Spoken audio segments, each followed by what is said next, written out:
Assalamualaikum teman-teman semua. Selamat datang di cerita kita kali ini, yang penuh dengan pelajaran hidup, penyesalan, dan perjalanan menuju perubahan. Cerita ini mengisahkan tentang Adit, seorang polisi yang dengan ego meninggalkan istrinya, Liana, hanya karena merasa statusnya lebih tinggi. Tapi siapa sangka, setelah perceraian itu, Liana justru bangkit dan menjadi seorang bupati yang dihormati banyak orang. Adit, yang menyesal, berusaha untuk meminta maaf dan meraih kembali kesempatan yang telah hilang. Tapi apakah semuanya terlambat? Saksikan perjalanan penuh emosi ini dan lihat bagaimana keputusan bisa mengubah arah hidup kita. Semoga cerita ini memberi pelajaran yang berharga. Ya. Nah, kalau kalian suka dengan cerita ini, jangan lupa untuk tulis shalawat di kolom komentar. Ya. Semoga kita semua diberkahi dan selalu mendapatkan kebaikan dari setiap langkah kita. Dulu, waktu Adit dan Liana menikah, semua orang mengira mereka pasangan yang serasi. Adit adalah seorang polisi dengan pangkat lumayan, ganteng, rapi, kelihatan tegas. Liana, seorang perempuan sederhana, lembut, dan pintar ngatur rumah tangga. Meski cuma ibu rumah tangga, Liana selalu sigap ngurus suami dan rumah, bahkan sering bantu tetangga yang butuh. Tapi makin kesini, Adit mulai berubah. Awalnya sih cuma celetukan kecil. Kayak waktu dia bilang, "Teman-temanku pada hebat ya, istrinya kerja semua. Ada yang dokter, ada yang pejabat. Keren." Liana cuma senyum. Tapi lama-lama, Adit makin sering ngomong kayak gitu. Di depan orang lain pun, dia mulai terdengar kayak, "Malu punya istri yang gak punya jabatan apa-apa. Aku kerja banting tulang. Masa kamu di rumah aja? Gak pengen punya status?" Katanya suatu malam, sambil ngelepas sepatu dengan kesal. Liana gak jawab, tapi matanya jelas sedih. Dia gak buta. Dia tahu Adit mulai gengsi. Padahal dulu, mereka bangun rumah bareng. Mulai dari nol. Liana yang dulu selalu semangatin Adit waktu masih jadi polisi biasa. Tapi sekarang, setelah karir Adit naik, Liana kayak dianggap bukan siapa-siapa. Mereka masih tinggal serumah, masih sarapan bareng, tapi rasa hangat itu mulai hilang. Yang tersisa cuma rutinitas, dan komentar-komentar yang bikin hati dingin. Hari-hari berlalu, dan Adit makin sering ngomong hal-hal yang bikin hati Liana makin menciut. Dulu, Adit pulang kerja bawa cerita seru soal tugasnya. Sekarang, ceritanya selalu tentang istri rekan-rekannya yang wah. Istrinya Pak Doni tuh keren ya, kerja di kantor gubernur. Penampilannya juga rapi banget. Kalau datang ke acara kantor tuh bikin bangga. Ucap Adit sambil melirik Liana dari ujung mata. Liana diam. Dia tahu arah omongan itu kemana. Terus tadi ada istrinya Pak Joko. Katanya dia lagi ambil S2 di luar negeri. Keren banget ya. Masih semangat belajar. Nggak kayak di rumah aja. Kalimat itu menggantung, tapi tajam. Lebih nyakitin dari bentakan atau marah-marah. Liana bukan nggak mau berkembang. Tapi sejak awal mereka nikah, kesepakatannya jelas. Adit kerja, Liana urus rumah dan keluarga. Dia rela ninggalin pekerjaannya dulu demi fokus ngurus rumah tangga. Tapi sekarang, semua itu kayak nggak dianggap. Setiap kali Adit bicara soal istri orang lain, Liana merasa makin kecil. Seolah semua yang dia lakukan di rumah, semua pengorbanannya, nggak ada artinya sama sekali. Di acara kantor pun, Adit mulai enggan ajak Liana. Katanya sih, takut kamu minder nanti, yang lain istrinya pada keren-keren. Padahal dulu, Liana selalu jadi yang pertama Adit genggam tangannya di depan orang lain. Hati Liana retak pelan-pelan, tapi dia belum bicara apa-apa. Masih berharap, ini cuma fase. Tapi dalam diamnya, dia mulai merasa, mungkin aku bukan pilihan yang cukup lagi buat dia. Malam itu, Liana nekat bicara. Dia tahu, kalau terus dipendam, dia yang akan hancur pelan-pelan. Setelah Adit selesai makan malam, Liana duduk di sebelahnya. Tangannya gemetar sedikit, tapi suaranya berusaha tenang. Mas, aku mau ngomong tapi tolong, jangan langsung marah ya. Adit hanya menatap sekilas, lalu balik fokus ke TV.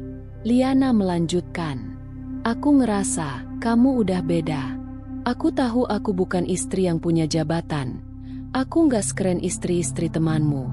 Tapi aku bukan nggak ngelakuin apa-apa. Aku ngurus rumah, jagain kamu, jaga nama baik kita. Adit mendesah panjang. Nadanya mulai dingin. Liana, kamu tuh terlalu baper. Aku cuma cerita doang soal orang lain. Jangan selalu merasa disindir. Liana berusaha tetap tenang. Tapi kamu sering bandingin aku. Mas, aku jadi mikir. Apa kamu nyesel nikah sama aku? Adit langsung berdiri dari kursinya. Nadanya naik. Kamu tuh terlalu drama. Aku capek pulang kerja. Malah disuguhi omelan. Kalau kamu ngerasa nggak dihargai, itu perasaan kamu sendiri, bukan salahku. Suasana berubah tegang. Liana menatap Adit lama. Air matanya mulai menggenang tapi nggak jatuh. Di detik itu, dia sadar, yang dia lawan bukan cuma kelelahan Adit, tapi juga ego yang udah terlalu tinggi untuk bisa diajak bicara dari hati ke hati. Malam itu, mereka tidur tanpa saling bicara. Di dalam hati Liana, ada sesuatu yang mulai runtuh. Bukan hanya cinta, tapi rasa dihargai sebagai seorang istri, sebagai manusia. Beberapa minggu setelah pertengkaran malam itu, suasana rumah makin dingin. Adit makin jarang pulang. Kalaupun pulang, lebih banyak diam dan sibuk dengan ponselnya. Liana masih mencoba bersikap seperti biasa. Masakin, nyiapin baju dinas, nyapu halaman. Tapi semua itu kayak nggak kelihatan di mata Adit. Sampai akhirnya, pagi itu datang seperti tamparan. Adit duduk di meja makan. Wajahnya datar. Aku udah pikirin baik-baik.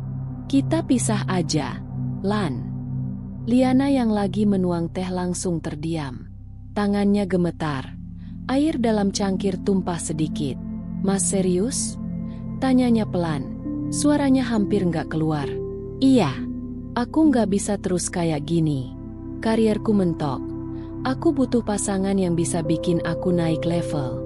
Maaf, tapi kamu bukan itu.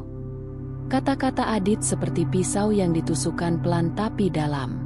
Liana nggak meledak, nggak teriak. Dia cuma diam. Tapi air matanya jatuh sendiri. Bukan karena takut ditinggal, tapi karena dihancurkan harga dirinya oleh orang yang dulu dia percayai sepenuh hati. Adit berdiri, ngambil map dari tas kerjanya, dan meletakkan surat di meja. Ini surat gugatannya. Aku udah urus. Kamu tinggal tanda tangan aja. Dia lalu pergi, meninggalkan Liana yang masih berdiri di dapur dengan mata sembab. Tangan menggenggam meja supaya nggak jatuh. Bukan karena dia lemah, tapi karena yang roboh hari itu bukan tubuhnya, melainkan kepercayaan dan cinta yang selama ini dia rawat sendirian. Beberapa hari setelah Adit menjatuhkan keputusan, Liana menandatangani surat cerai itu tanpa drama. Nggak ada teriakan, nggak ada air mata yang dipamerkan. Semuanya dilakukan dengan kepala tegak dan hati yang perlahan menguat. Terima kasih, Mas. Semoga hidupmu lancar ke depannya, ucap Liana saat mereka terakhir bertemu di ruang mediasi. Adit tampak kaku. Mungkin dia pikir Liana bakal marah atau nangis-nangis minta rujuk. Tapi tidak. Liana terlalu lelah untuk berperang demi orang yang sudah nggak mau bertahan. Setelah resmi bercerai, Liana kemas barang. Bukan banyak, hanya beberapa baju, buku, dan foto kenangan yang dia simpan bukan karena ingin mengingat, tapi sebagai pelajaran. Dia pamit dari kontrakan yang dulu mereka tinggali, lalu naik travel keluar kota. Tempat baru, hidup baru. Tujuannya? Sebuah kota kecil tempat tinggal saudara jauhnya. Tempat yang tenang, jauh dari keramaian dan kenangan. Di sana, dia mulai dari nol lagi. Tinggal di rumah kecil milik pamannya, bantu-bantu warung tetangga, dan pelan-pelan ikut kegiatan masyarakat. Liana nggak banyak cerita ke orang-orang soal masa lalunya. Tapi dalam diamnya, dia mulai belajar. Ternyata sakit hati bisa jadi bahan bakar. Bukan untuk balas dendam, tapi untuk tumbuh lebih tinggi. Dia tak lagi jadi istri siapa-siapa, tapi dia sedang belajar menjadi dirinya sendiri. Di kota kecil itu, Liana nggak langsung jadi siapa-siapa. Hari-harinya dimulai dengan bantu di warung Bu Erna, ngajar ngaji anak-anak sore hari, kadang bantu ibu-ibu masak untuk acara kampung. Dari situ, perlahan warga mulai kenal siapa dia.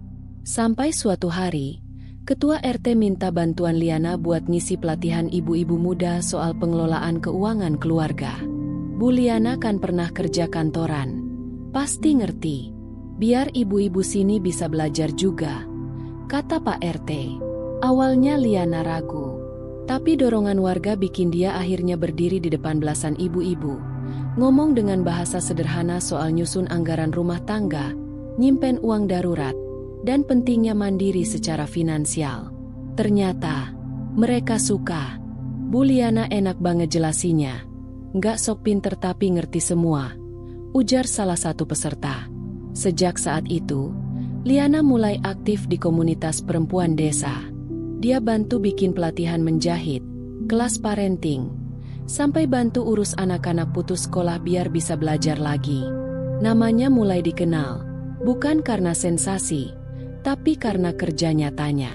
Bukan cuma pintar ngomong, tapi juga rajin turun tangan. Liana yang dulu cuma dianggap ibu rumah tangga biasa, sekarang jadi tempat bertanya, tempat curhat, bahkan jadi penengah kalau ada konflik kecil antar warga. Hatinya belum sepenuhnya sembuh, tapi setiap senyum ibu-ibu di komunitas itu jadi obat paling manjur. Dari perempuan yang dulu diremehkan, Liana kini perlahan berubah jadi pemimpin yang didengar. Waktu berjalan cepat. Nggak terasa, sudah hampir 3 tahun sejak Adit dan Liana berpisah. Adit masih berdinas sebagai polisi, tapi entah kenapa, hidupnya terasa datar. Karirnya jalan di tempat. Pangkat yang diimpikan belum naik-naik juga. Dia makin sering pulang larut, bukan karena sibuk, tapi karena nggak tahu mau pulang ke siapa. Awalnya, Adit menikmati hidup sendirinya. Bebas, gak ada yang cerewet, gak ada yang protes kalau dia pulang malam. Tapi lama-lama, kesendirian itu berubah jadi kekosongan. Teman-teman yang dulu sering pamer pasangan, sekarang malah sibuk dengan keluarganya sendiri. Adit, sepi, rumahnya rapi, tapi sunyi. Makanan selalu beli, gak ada yang tanya, udah makan belum? Satu malam, saat scroll media sosial, dia nggak sengaja lihat unggahan akun pemerintah daerah.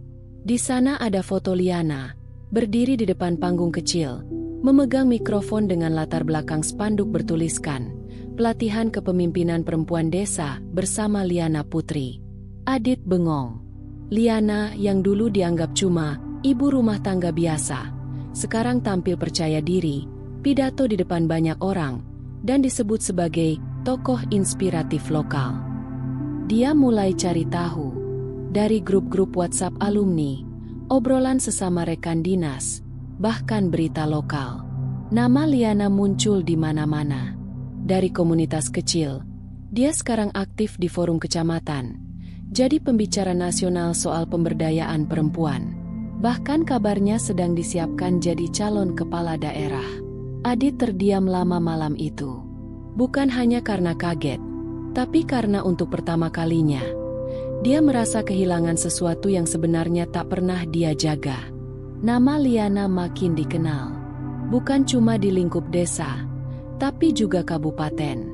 Banyak yang kagum dengan cara dia memimpin komunitas tanpa banyak janji, tapi nyata hasilnya. Anak-anak bisa sekolah lagi, ibu-ibu punya usaha rumahan, dan warga mulai melek hukum serta hak mereka sendiri. Tahun itu, kabupaten tempat tinggal Liana akan menggelar pilkada. Beberapa tokoh mulai muncul sebagai bakal calon bupati. Tapi di tengah deretan nama yang sudah dikenal, muncul satu nama yang bikin semua orang angkat alis, Liana Putri. Awalnya banyak yang skeptis. Ibu-ibu komunitas kok nyalon bupati? Tapi masyarakat akar rumput justru mendukung penuh. Justru karena dia yang ngerasain susahnya hidup kayak kita. Dia ngerti, ujar seorang ibu pedagang pasar. Partai lokal pun mulai melirik. Beberapa tokoh muda, aktivis, dan tokoh agama ikut menyatakan dukungan. Liana nggak menjual citra, dia menawarkan kerja nyata. Dalam pidato pertamanya sebagai bakal calon bupati, Liana berdiri dengan tenang. Wajahnya bersih, penuh keyakinan. Saya berdiri di sini bukan karena saya sempurna, tapi karena saya tahu rasanya diremehkan, dijatuhkan, dan bangkit sendiri. Maka saya ingin berdiri bersama masyarakat, bukan di atas mereka. Tepuk tangan riuh. Orang-orang melihat Liana bukan cuma sebagai calon bupati, tapi sebagai simbol harapan. Simbol bahwa perempuan bisa kuat, bisa memimpin, tanpa kehilangan kelembutan dan empatinya. Dan yang lebih mengejutkan lagi, survei awal menunjukkan nama Liana berada di posisi atas, bahkan mengungguli tokoh-tokoh senior. Liana yang dulu dianggap bukan siapa-siapa, sekarang jadi harapan semua orang. Malam itu, Adit duduk di ruang tamu rumahnya yang sepi, sambil menonton acara berita di televisi. Kebiasaannya, untuk menghabiskan waktu setelah tugas yang melelahkan. TV menyiarkan laporan tentang calon bupati dari berbagai daerah. Tiba-tiba, gambar Liana muncul di layar. Dan berikutnya, di Kabupaten X, ada sebuah kejutan besar dalam dunia politik. Liana Putri, mantan aktivis perempuan, kini mencalonkan diri sebagai bupati dengan dukungan besar dari masyarakat. Adit hampir tidak percaya. Wajah yang dulu dia tinggalkan, yang dulu dia anggap tak lebih dari seorang ibu rumah tangga biasa, kini tampil dengan percaya diri di layar. Pidatonya penuh semangat, dan senyumnya yang dulu selalu dia pandang dengan sebelah mata, kini terlihat penuh ketegasan. Suara narator terus menggema, menyebutkan prestasi-prestasi yang telah Liana capai, pemberdayaan perempuan, pendidikan gratis untuk anak-anak miskin, serta pembangunan infrastruktur yang mendukung ekonomi desa. Adit tercekat. Tiba-tiba ingatan tentang Liana, tentang masa lalu mereka, kembali menghampiri. Betapa dulu dia begitu meremehkan dan meninggalkan Liana hanya karena status sosialnya. Betapa Liana pernah berusaha mengajaknya bicara, memperbaiki hubungan mereka, namun Adit tetap memilih untuk mengabaikan. Adit merasa ada sesuatu yang kehilangan arah. Hatinya tersentak, menyesali keputusannya yang dulu. Dia jadi seperti ini. Gumam Adit pelan, terheran-heran, bahkan sedikit iri. Kenapa aku nggak bisa lihat itu dulu? Namun, rasa sesal itu hanya ada dalam pikirannya. Sekarang, Liana sudah jauh melangkah, bukan hanya dari dirinya, tapi juga dari dunia yang dulu pernah mereka jalani bersama. Pemilihan umum itu akhirnya tiba, dan hasilnya mengejutkan banyak orang. Liana Putri terpilih sebagai bupati daerahnya, mengalahkan lawan-lawannya yang jauh lebih berpengalaman dan memiliki kekuatan politik besar. Tapi yang lebih mengejutkan lagi, ia memenangkan hati rakyat dengan cara yang berbeda. Hari pengumuman hasil pemilu, Liana berdiri di depan podium dengan senyuman tenang, mengenakan pakaian formal yang elegan, menggambarkan kepercayaan diri yang tak bisa dipungkiri lagi. Suasana di gedung pemilu penuh dengan tepuk tangan meriah. Sebagai bupati terpilih, dia bukan hanya mewakili perempuan desa, tapi juga menunjukkan bahwa kualitas kepemimpinan tak dilihat dari gelar atau latar belakang, melainkan dari kerja keras dan komitmen. Liana, yang dulu hanya seorang ibu rumah tangga, kini jadi simbol kekuatan perempuan. Ia dipandang sebagai pemimpin yang cerdas, berintegritas, dan penuh dedikasi. Pidatonya penuh visi untuk daerahnya, pendidikan lebih baik, peluang kerja untuk anak muda, dan penguatan ekonomi lokal. Semua disampaikan dengan bahasa yang sederhana namun menggugah, membuat semua yang mendengarnya merasa bahwa masa depan daerah itu akan lebih cerah di bawah kepemimpinannya. Di hadapan banyak orang, Liana bukan hanya menjadi bupati, dia adalah inspirasi hidup, bukti bahwa kesulitan bisa diubah menjadi peluang. Saya tidak berdiri di sini untuk membuktikan apa-apa kepada siapapun. Tapi saya berdiri untuk membuktikan bahwa kita semua, terutama perempuan, memiliki potensi yang besar untuk memimpin, berkarya, dan membawa perubahan, kata Liana dengan suara yang mantap. Warga daerahnya memberi penghormatan penuh. Mereka melihat sosok yang bukan hanya bisa memimpin, tetapi juga memahami mereka dari hati. Pagi itu, Adit duduk di kantor polisi, menatap layar komputernya tanpa fokus. Semua yang ada di pikirannya adalah sosok Liana, terutama gambar terakhir yang dia lihat di televisi. Liana, dengan gaun formal elegan, berdiri di podium dengan penuh kebanggaan dan percaya diri, menyapa ribuan warga yang telah memilihnya. Adit merasa seolah dunia berputar lambat di sekitarnya. Kenangan tentang masa lalu, tentang bagaimana ia dengan mudah melepaskan Liana hanya karena alasan yang sebenarnya sepele, kini datang menghantui. Dulu, dia merasa Liana tidak cukup untuknya, tak punya jabatan, hanya seorang ibu rumah tangga yang tidak bisa menambah gengsinya di mata rekan-rekannya. Kini, Liana bukan hanya memimpin, dia bahkan lebih dihormati dan dipuja oleh banyak orang. Adit mulai menyesali keputusan bodohnya. Kenapa aku nggak bisa lihat itu dulu? Kenapa harus meninggalkan wanita sebaik itu hanya karena ego? Pikir Adit, wajahnya penuh penyesalan. Liana lebih dari cukup. Dia lebih kuat dari yang aku bayangkan. Semakin Adit memikirkannya, semakin dalam rasa penyesalan itu menggigit. Bukan hanya karena dia kehilangan Liana, tapi karena ia tahu dia telah mengabaikan wanita terbaik dalam hidupnya. Wanita yang bahkan setelah dihancurkan, mampu bangkit dan mencapai hal yang lebih besar dari yang ia bayangkan. Sementara Liana kini jadi bupati yang dihormati, Adit hanya terjebak dalam rutinitas yang monoton dan merasa kosong. Keberhasilan Liana yang dilihatnya dari jauh membuat Adit sadar betapa kecilnya rasa hormat yang dulu ia beri pada wanita itu. Semua yang dilakukan Liana, perjuangan dan dedikasinya, jauh lebih besar daripada apa yang Adit bisa bayangkan selama ini. Aku mungkin gak bisa balik waktu, tapi setidaknya, aku harus coba mengakui kesalahan aku, bisik Adit pada dirinya sendiri. Namun, Adit tahu, untuk meminta maaf, Liana sudah terlalu jauh dari dirinya. Adit menghela napas panjang saat duduk di depan meja kerjanya. Sudah beberapa hari ia memikirkan langkah selanjutnya. Keinginan untuk meminta maaf dan menghubungi Liana sudah menggerogoti pikirannya. Dia tahu bahwa saat ini, Liana sudah sangat jauh dari dirinya. Tapi ada perasaan yang terus mendorongnya untuk setidaknya mencoba. Adit memutuskan untuk menelepon kantor bupati tempat Liana bekerja. Jantungnya berdegup kencang saat suara petugas administratif menjawab. "Selamat pagi. Ada yang bisa saya bantu?" "Pagi, saya Adit. Saya ingin berbicara dengan Ibu Liana Putri," jawab Adit dengan nada yang sedikit gugup. "Mohon maaf, Bapak. Ibu Liana saat ini sedang sangat sibuk dengan agenda yang padat. Jika Bapak ingin menyampaikan pesan, bisa melalui saya atau melalui email resmi kantor," ujar petugas itu dengan suara sopan.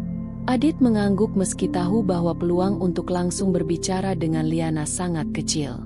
"Tidak masalah. Terima kasih. Saya akan mengirimkan email." "Baik, Bapak. Terima kasih." Adit menutup telepon dengan perasaan campur aduk. Sebuah rasa kecewa dan penyesalan yang lebih dalam terasa. Dia berharap bisa mendengar suara Liana, tapi kenyataannya sangat berbeda. Liana sudah berada di tempat yang jauh lebih tinggi, dan ia tidak tahu apakah kesempatan itu masih ada untuknya. Liana telah menjadi sosok yang sangat sibuk dan dihormati, sehingga bagi Adit, bahkan untuk mendapatkan waktu 10 menit pun terasa mustahil. Semua yang dia coba lakukan untuk mendekati Liana, kini harus melalui prosedur dan birokrasi yang jauh lebih formal. Setelah menatap layar ponselnya beberapa saat, Adit menghela napas. "Aku harus terus berusaha, kan?" gumamnya pada diri sendiri. "Aku nggak bisa menyerah begitu aja." Namun, Adit tahu, Sudah bukan waktu yang tepat. Dan mungkin, yang lebih penting lagi, dia harus menunjukkan dengan tindakan, bukan hanya kata-kata. Adit merasa bahwa ini adalah kesempatan terakhirnya. Sudah beberapa kali ia mencoba menghubungi Liana lewat telepon dan email, tapi selalu ditolak dengan alasan kesibukan. Meskipun sudah tahu bahwa Liana adalah sosok yang sangat sibuk dan dihormati, Adit memutuskan untuk datang langsung ke kantor bupati. Ini mungkin satu-satunya cara untuk bisa bertemu dan berbicara empat mata dengan Liana. Pagi itu, Adit mengenakan pakaian sipil, bukan seragam polisi. Ia tahu bahwa jika ia datang dengan seragam, itu justru akan membuat Liana merasa tertekan atau tidak nyaman. Ia ingin datang sebagai seseorang yang sudah menyesal dan ingin memperbaiki kesalahannya. Sesampainya di gedung kantor bupati, Adit langsung menuju meja resepsionis. Wajahnya terlihat serius, dan suasana hatinya penuh dengan keraguan. "Selamat pagi, saya ingin menemui Ibu Liana Putri," kata Adit dengan suara yang penuh harap. Petugas resepsionis memandang Adit dengan ragu. Tidak biasanya orang bisa langsung menemui bupati tanpa janji terlebih dahulu. Namun, melihat keseriusan di wajah Adit, petugas itu pun memberikan kesempatan.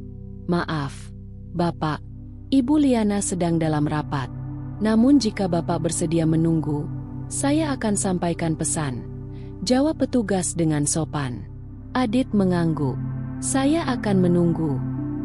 Setelah beberapa saat, petugas resepsionis kembali dan memberitahunya bahwa Liana akhirnya menyetujui untuk bertemu. Perasaan Adit campur aduk. Tapi ia tahu ini adalah langkah yang harus dia ambil. Setelah dipersilakan masuk, Adit berdiri di depan pintu ruang kerja Liana. Pintu itu terbuka, dan di baliknya, Liana tampak sedang duduk di belakang meja kerjanya yang rapi dan elegan, dengan tumpukan berkas di sampingnya. Wajah Liana yang dulu tampak penuh keraguan, kini terlihat lebih matang dan penuh ketegasan. Liana memandang Adit dengan ekspresi tenang. "Adit, apa yang bisa saya bantu?" Adit menarik napas dalam-dalam sebelum akhirnya berbicara dengan suara yang gemetar. "Liana, saya ingin meminta maaf. Saya menyesal telah meninggalkanmu dulu. Semua yang saya lakukan itu hanya karena ego. Saya tidak tahu menghargaimu, padahal kamu adalah wanita terbaik dalam hidup saya," kata Adit, suaranya penuh penyesalan. Liana terdiam sejenak, seolah sedang menimbang-nimbang kata-kata Adit. Mata Liana yang dulu penuh cinta, kini tampak lebih keras dan lebih bijaksana. "Adit, kamu sudah memilih jalanmu dulu. Kamu meninggalkan saya. Saya bisa saja memilih untuk tetap terpuruk, tapi saya memilih untuk bangkit. Saya ingin kamu tahu, keputusan saya ini bukan karena kebencian, tapi karena saya tahu saya bisa lebih dari sekadar istri seorang polisi." Adit merasakan ada kehangatan dan kepedihan dalam suara Liana. Namun, ia tahu bahwa apa yang terjadi di masa lalu tidak bisa diubah. "Saya ingin meminta maaf. Saya ingin kita kembali bersama. Mungkin kali ini, kita bisa saling menghargai dan saling mendukung," kata Adit, hampir berbisik. Liana menatap Adit dalam diam. Ia tahu bahwa Adit sedang berusaha keras untuk memperbaiki semuanya. Namun hidupnya sekarang jauh berbeda dari yang dulu. "Adit, kamu sudah melihat saya berubah. Dan saya sudah jauh dari siapa yang kamu kenal dulu. Saya sudah memilih jalan saya, dan sekarang saya harus berjalan di jalan itu sendirian." Mendengar itu, Adit merasa hatinya hancur. Namun, ia juga tahu bahwa Liana sudah menjadi sosok yang kuat, dan mungkin saat ini, keputusannya untuk tidak kembali bersama Adit adalah yang terbaik untuk keduanya. Liana memandang Adit dengan tatapan yang penuh ketenangan. Tidak ada amarah, tidak ada kebencian, hanya sebuah pemahaman yang mendalam. Ia menarik napas panjang, merasakan beratnya percakapan ini, namun juga dengan kepastian dalam dirinya. "Adit, saya mengerti penyesalanmu. Semua yang kamu katakan tadi saya terima dengan hati yang lapang. Kamu sudah meminta maaf, dan saya memaafkanmu. Tapi..." Liana berhenti sejenak, memilih kata-kata yang tepat. Saya tidak bisa kembali lagi. Bukan karena saya masih marah, tapi karena saya sudah menemukan diri saya sendiri. Adit hanya terdiam, mendengar dengan penuh rasa sesal yang semakin dalam. Liana melanjutkan, suara lembut namun penuh kekuatan. Saya tidak lagi perempuan yang dulu. Waktu yang saya habiskan setelah kita berpisah mengajarkan saya banyak hal. Saya bisa lebih dari sekadar menjadi istri yang selalu ada di belakang. Saya bisa berdiri sendiri dan menjadi seseorang yang dihormati, bukan hanya oleh orang lain, tapi juga oleh diri saya sendiri. Ada ketegasan dalam suara Liana yang membuat Adit terdiam. Sementara itu, perasaan sesal dan penyesalan semakin memenuhi hatinya. Ia tahu, Liana benar. Wanita yang dulu dia anggap lemah, kini menjadi sosok yang penuh percaya diri, dengan harga diri yang lebih tinggi daripada yang pernah ia bayangkan. Adit, terima kasih sudah meminta maaf. Kamu sudah mengakui kesalahanmu, dan itu sudah cukup. Tapi, saya tidak bisa kembali ke masa lalu. Saya harus terus berjalan maju, ujar Liana dengan penuh keyakinan. Adit menundukkan kepala. Meskipun hatinya hancur, ia merasakan adanya rasa hormat yang mendalam terhadap Liana. Ia tahu, ini adalah keputusan yang tepat untuknya, dan meskipun terasa pahit, Adit harus menerima kenyataan bahwa Liana sudah jauh lebih kuat dari sebelumnya. Saya harap kamu bisa mengerti, kata Liana lagi, lebih lembut kali ini. Adit mengangguk, meski matanya mulai berkaca-kaca. Namun ia tahu, Liana benar-benar telah tumbuh menjadi sosok yang mandiri, dan ia tidak bisa lagi menjadi bagian dari perjalanan hidupnya. Adit pulang dengan hati yang hampa. Setiap langkahnya terasa berat, seperti membawa beban yang tidak bisa dilepaskan.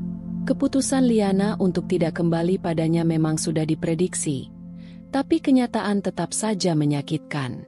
Ia melihat kembali perjalanan hidupnya, bagaimana ia telah melewatkan kesempatan untuk mendukung orang yang benar-benar mencintainya, hanya karena ego dan pandangannya yang sempit. Di perjalanan pulang, Adit hanya bisa terdiam. Meski ia tahu hidup harus terus berjalan, ada kekosongan yang tak bisa diisi. Namun, di dalam hati, ia merasa ada pelajaran berharga yang telah ia terima, bahwa kita tidak bisa menilai orang hanya dari penampilan atau status mereka. Terkadang, peran yang kita anggap kecil justru bisa membawa perubahan yang sangat besar. Sementara itu, Liana di kantor bupati, tetap tenang dan fokus. Ia duduk di balik mejanya yang besar, menatap layar komputer dengan penuh konsentrasi. Tangannya sibuk menandatangani berbagai dokumen, sementara pikirannya terus merencanakan langkah-langkah untuk kemajuan daerah yang ia pimpin. Tidak ada ruang untuk masa lalu. Liana tahu, masa depan yang harus ia bangun jauh lebih penting. Ia tersenyum tipis saat melihat anak-anak muda di desa yang mulai membuka usaha berkat program-program yang ia jalankan. Liana merasa bahwa perjuangannya bukan hanya untuk dirinya sendiri, tapi untuk masyarakat yang telah memilihnya. Aku sudah menemukan tempatku, pikirnya, lalu melanjutkan pekerjaannya. Pada akhirnya, Adit dan Liana memilih jalan masing-masing, meski berbeda. Adit mungkin akan selalu mengenang masa lalu, namun Liana tidak pernah berhenti bergerak maju, menginspirasi banyak orang di sekitarnya.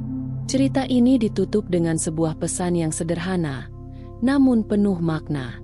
Jangan remehkan seseorang hanya karena perannya tampak kecil di matamu hari ini. Sebelum kita akhiri cerita ini, ada sedikit nasihat buat kita semua. Jangan pernah meremehkan peran atau posisi seseorang hanya karena penampilan atau status sosialnya. Setiap orang memiliki perjalanan dan potensi besar dalam hidup mereka, bahkan ketika kita tidak menyadarinya. Jadi, jangan pernah menilai hanya dari luar, karena perubahan besar bisa datang dari tempat yang tak terduga. Kalau kalian merasa terinspirasi atau mendapatkan pelajaran dari cerita ini, jangan lupa untuk subscribe dan aktifkan notifikasi supaya nggak ketinggalan cerita-cerita seru lainnya. Semoga setiap langkah kita selalu mendapat berkah dan hidayah. Wassalamualaikum warahmatullahi wabarakatuh.